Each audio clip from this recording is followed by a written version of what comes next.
So mga boss, meron tayong ito troubleshoot na Sniper 150 dito, version 1, okay? So nagkakaroon to ng error 96 mga boss. So bago kayo magpalit ng pyesa, ito muna yung gagawin nyo mga boss para matumbok natin yung problema.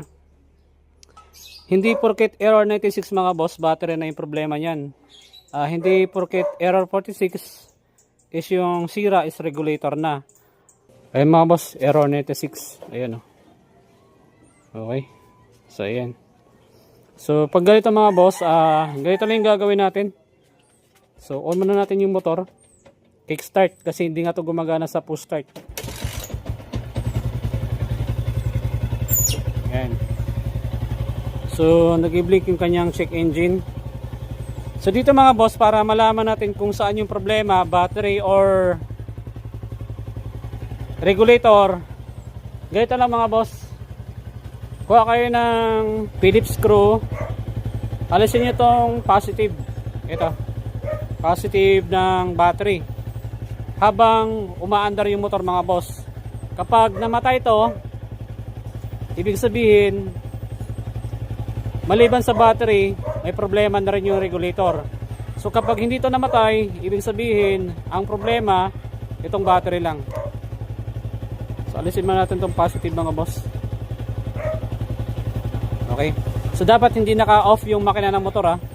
So alisin natin yung terminal. I-monitor natin kung mamamatay yung motor o hindi. So yung mga boss, papansin nyo, umaandar pa rin. So ibig sabihin yung problema, battery sir.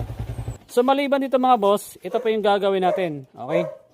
Dito sa battery, di ba nakabaklas to.